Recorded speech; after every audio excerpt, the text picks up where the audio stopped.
got a great deal on boneless pork chops, and I thought I'd try a new pressure canning recipe. It's in this book here. It is Pressure Canning for Beginners and Beyond by Angie Schneider. And the recipe I'm going to try really sounds intriguing.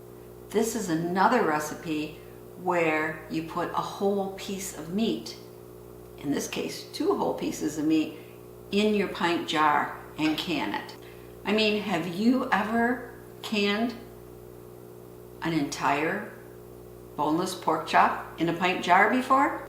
Well, if not, let's see how it turns out. Hey resilient citizens, this is Prepper Potpourri and I am making another pressure canning video for you.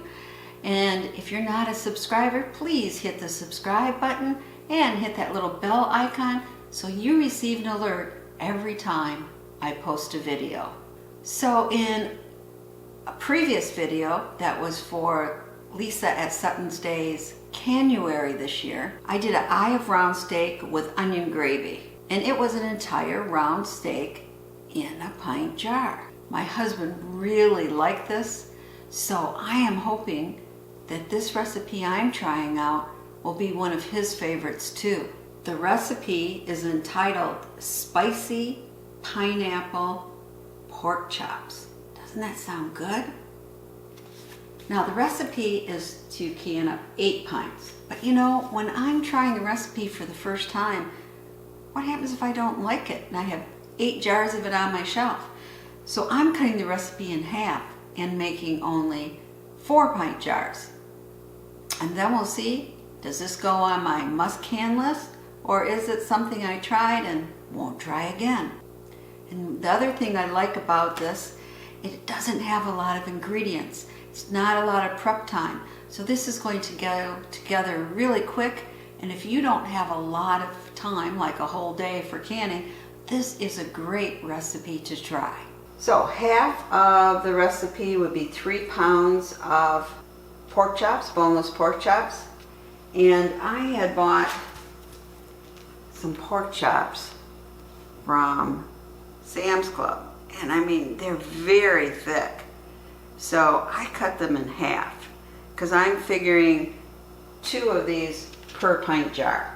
We'll see how it all fits. I couldn't find any of those little cans of pineapple juice, so I had bought this and I drained. It says 100% pineapple juice. I drained it and it gave me exactly half a cup. And I might put in some of these in the jars. I think it'll just look prettier. And here we want to have 2 tablespoons brown sugar, 1 teaspoon garlic powder, 1 teaspoon paprika, 1/4 teaspoon cayenne pepper, 1 teaspoon non-iodized salt. I use iodized salt, it is fine. And 1/2 teaspoon ground black pepper. And we're going to need 2 cups of water. And of course, I'm canning it in pint jars, so I have 4 pint jars. Down there, 4 lids and 4 rings. Now let's put in our water, 2 cups. 1/2 cup of pineapple juice.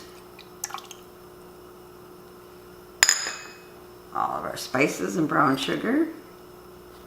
And we're going to mix this up. And I am putting in maybe half of this.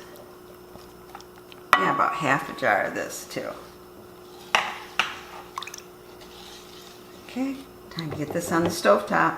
I've put the 2 inches of water in my pressure canner, but you should put in whatever depth of water your pressure canner manual tells you. And then I'm putting my jars in so they'll be nice and heated when we fill them up. Now we're just going to sear our pork chops. Remember, not cooking them, just searing them on each side.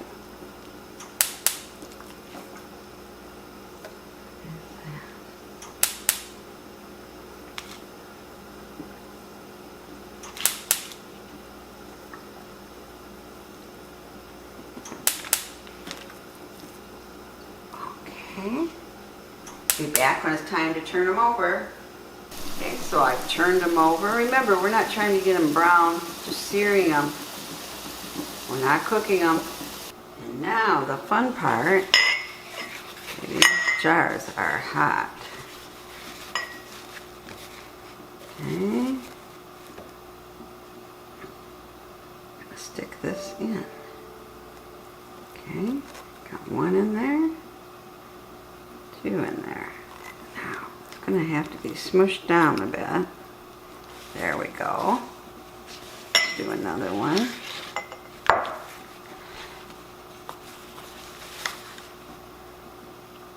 One in there.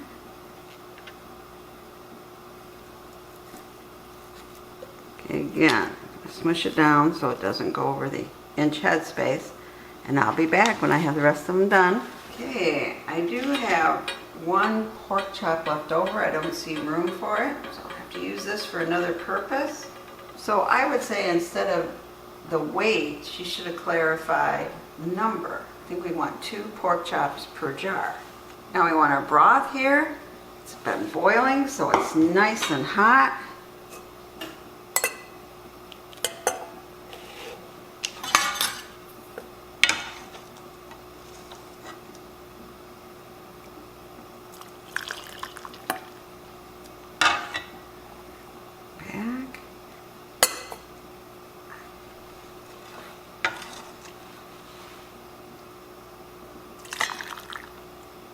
Now, if you don't have enough liquid, you want to fill your jar up to 1 inch of headspace, so put in some boiling water.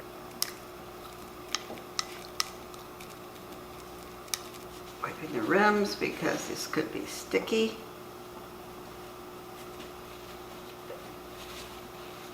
Getting a clean part of the cloth for each wipe. Okay. Now we want to put on our lids.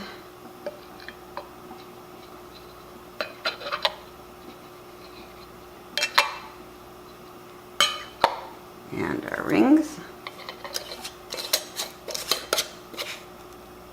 And people ask how much is finger tight. It's just not too tight, okay? You don't have to. You want to give it some room there. Oops.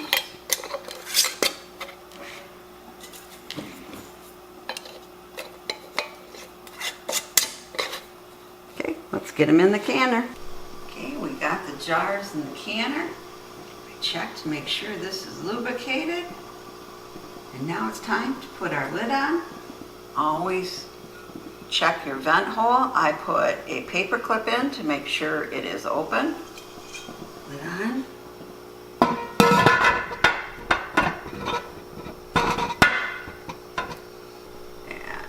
Screw it up. Okay, we now have steam coming out here. I'm going to set my timer for 10 minutes. Okay, we've had steam coming here for 10 minutes. Put the weight on, and we'll be back when it starts jiggling.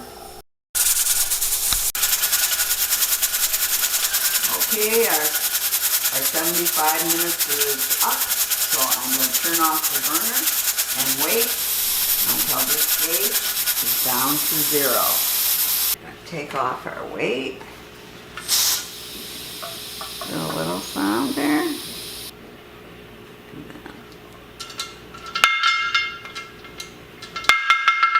Take off our lid.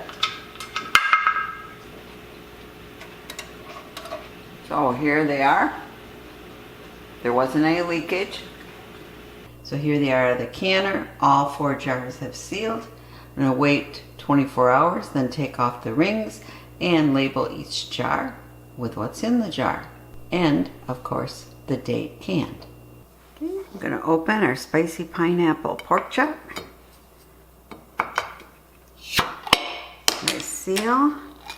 Now my main question is, when I try to remove the pork chop from the pint jar, will it fall into a whole bunch of different pieces and look more like pulled pork? We'll have to see. Now, let's see.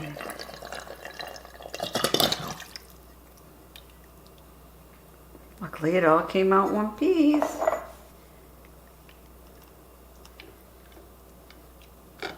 Here it is.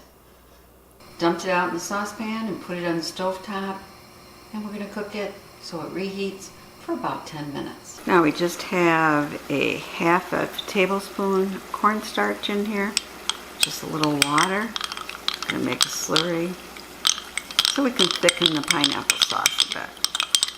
Also use arrowroot, or you can just have it more liquidy, whatever you would prefer. Just pour it in the slurry, just thicken this up a bit. Almost done. Now I'm placing my pork chop on rice, but it also would be great on noodles. And if you want to get fancy, I didn't, you can garnish it with a nice pineapple ring. Okay, here we have it. Our pork chops on top, rice below, some more pineapple. Then we have some crispy Brussels sprouts with a teriyaki sauce and a little crunchy onions. So let's do our taste test. Okay, here we go. Let's get a piece of the pork chop comes off nice.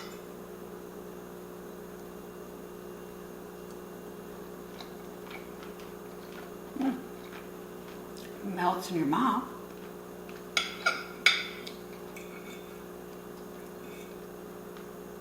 One more bite here.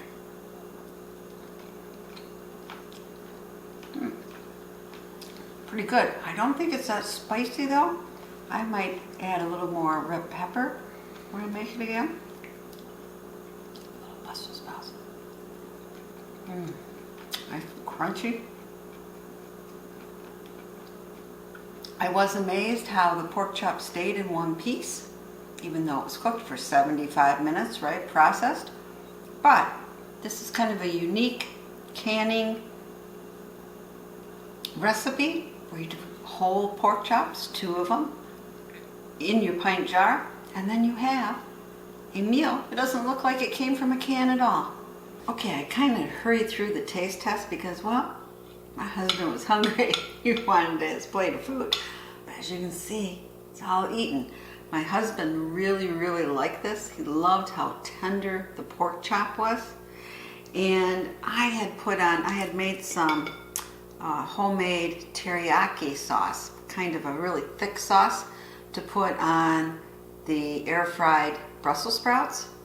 And I put some of that on top of the pork chop, and then a little red pepper, and oh, was it good. So this is definitely a keeper recipe. It's so neat to take out a whole pork chop, well, 2 whole pork chops from a jar. So I really think you should try this spicy pineapple pork chop. So I gotta ask, have you ever canned a whole pork chop before? Comment below. As always, thank you so much for your support, and I hope you enjoyed the video today.